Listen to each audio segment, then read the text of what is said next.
Hello, in this video I'm going to be looking at the Kojak walkie-talkie from the early 1970s. Now this has been languishing in my parents' loft for the past 40 years. When I found it I was hoping to be able to relive the awe and the wonder as Kojak's voice came out of this. So I popped in some batteries and then pressed the button and nothing happened. But now, as you can hear, it's in perfect working order. So there's lots of videos on YouTube how to clean these the motors up and to get these working again, but I'm just going to show you what I did to do this one.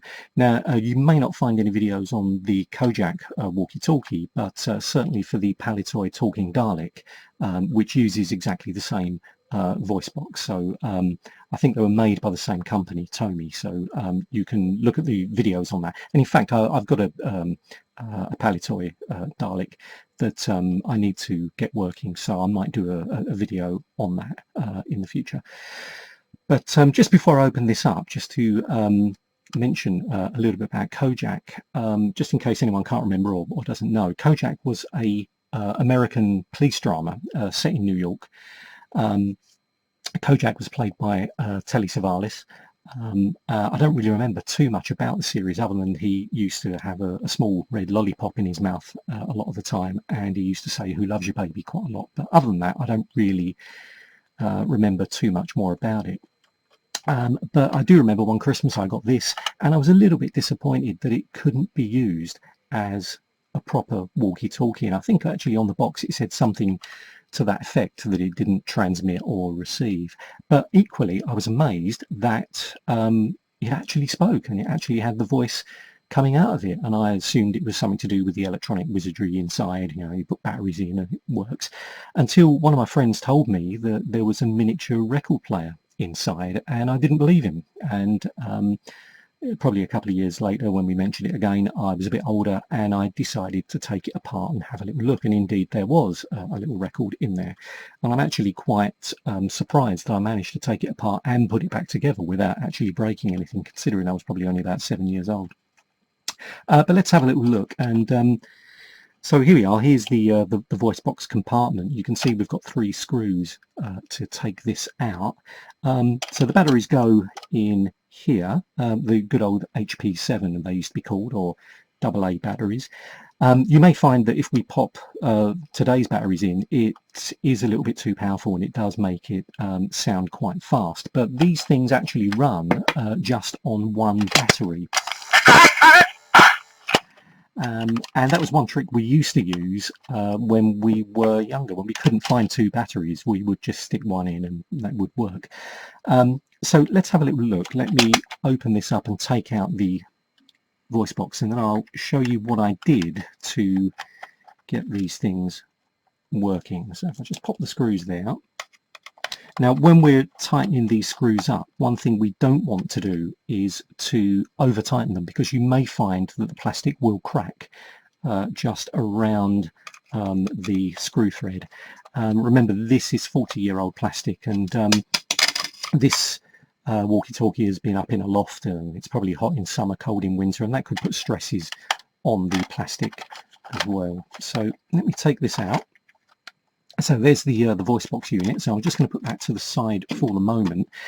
Have a little look inside here. Not much really, is just a clear plastic shell. You can see that the button, there's actually a smaller button here that doesn't do anything, but the button there is just yeah, just a single piece of plastic, and that just locates under the small lug in there. There is also the aerial that comes up, but that really doesn't do anything. So there's not much more to that. That's just the casing, so I'll just place that over there. And let's have a little look at the voice box. So as I say, this is exactly the same for the Palitoy Dalek. I think they were made for Palitoy by the same company, Tomy. But this one, the speaker housing is a little bit loose, so if I can pop that off, usually this is glued on, but this one has come off in the past. So we can see there that the speaker is a little bit sort of concave on that side, and that's to push the needle down and just keep it in contact with the record. So let me put that over there.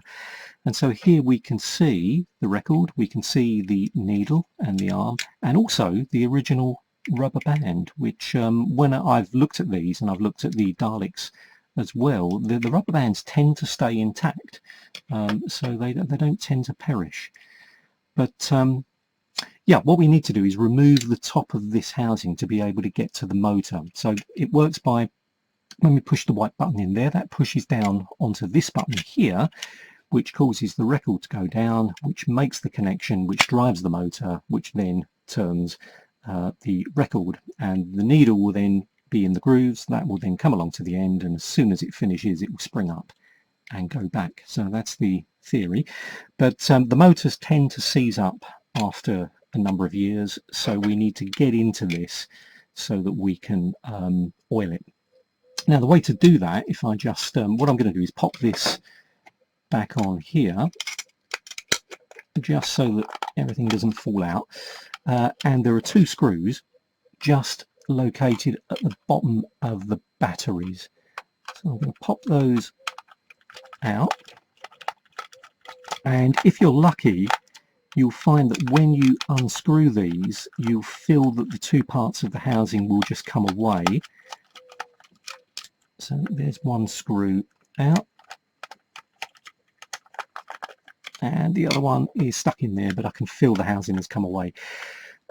You may need to push on this little lug here, but usually if you lift it up from the back, then you may find that it will come apart. There we are. Okay, so let me put that over there. Let me just take off the record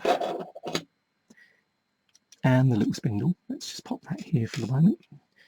Let me just get the other screw that's stuck in there out.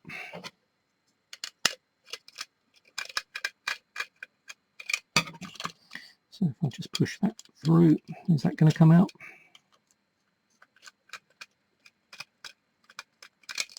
Hey, there we are. Okay. And also there is a spring inside here, don't forget that. And that causes the record to pop back up. So what we've got here are the two arms. As the record is pushed down, it makes the connection, bridges the gap, and then that causes the motor to spin. So if I just pop a couple of batteries in there just to show you. So we make the connection, and then we can hear the motor. Okay. Let's take those out. Now, if you're lucky, you may be able to squeeze a little bit of WD-40 down there and also around this little bit of the motor here. Now, I wasn't able to do that. I did squeeze some in there, and then by spinning the motor, hopefully it will free up any gunk and any dust in here. But I wasn't able to do that, so I decided to take the motor out, because I thought, well, if it doesn't work, I can try and get another motor maybe, or an equivalent motor, possibly off of eBay. Now, to take the motor out, all you need to do is to prise up with a flat-headed screwdriver, just prise up this lug for the motor housing here. So if we just pop that up, there we are, and then we should be able to just push and pop the whole thing off. Now, this is actually in two parts, so the little door just locates on the housing there. So put those over to the side, and the motor should just slide out. So with the motor out now, you can see that we can squeeze some WD-40 into some of the holes. There's two holes on the top of the motor and two small holes at, underneath. Also, not forgetting to lubricate around the spindle at the top and the bottom there as well. So really lubricate it well with WD-40 and then just give it a good spin. So this took quite a while for me to do this, but once I thought I had it lubricated enough, then you can just pop the motor back into the housing, and also there is two little lugs here, and they just touch and make contact with the plate inside there. So just make sure that these don't get bent. So don't need to force it, it should just drop in, and it should just seat itself into the motor housing. Now once you've put that in there, you could then just test that it works just by popping a couple of batteries in and then just making the connection just by pinching the two arms together, and as we can hear, the motor spinning. Okay, let me take those out. So now that we've freed up the motor, we can then just get the battery motor housing back in. So there's a small lug on the back that just sort of sits into the area just behind the motor. You will find that it will locate itself in there. We can put the door on, and then again using our flat-headed screwdriver we can just push it in slightly, and then once it's in located itself, we can just pop that there. There we are. Brilliant. Okay, good. So let's turn it over, and it's really a case now of just putting these bits and pieces back together. So we want to take the record, maybe give it a little bit of a clean in here. Dust can build up into the groove, so just give that a quick wipe over, and then just put the screw, so the spring, just onto the spindle there, and then push that into the motor housing.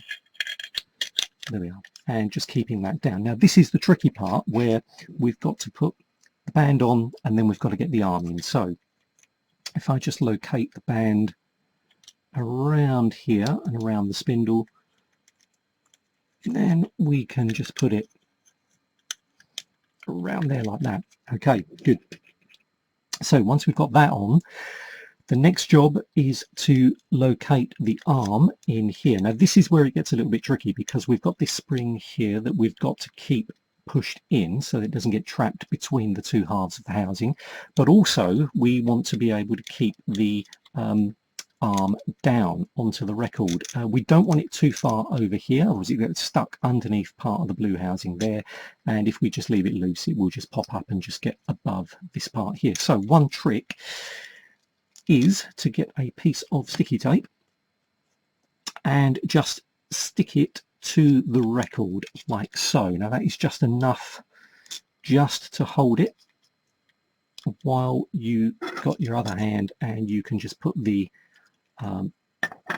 housing on. Now what I'm going to do is just take off this bit just so that we can see it going in here. So and it is beneficial if this actually comes off. I probably wouldn't force it off, but seeing as it was off anyway, yeah, I may as well work with that. So I'm just going to locate the lug at the front, and then it should just pop down on the back. So if I can just put it in there like that, and then try to push that down. Okay, has that gone in? There we are. Okay, good. But what I don't want to do is to get the arm stuck underneath this piece of plastic here. So if I just bring that up, move the arm out the way, there we are, then I can pop that down. Great. So while I've got that positioned there, I think I'm just going to put the speaker housing back on just to hold the arm in place, and then I'm going to put the screws back in to hold the two halves of the housing together.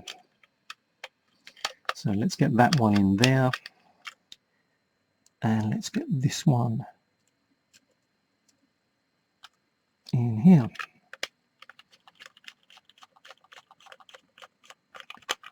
Okay, good. So I think before I put that in, I'm just going to pop the batteries in and just give that a quick test. Brilliant. Okay, so that's all back together.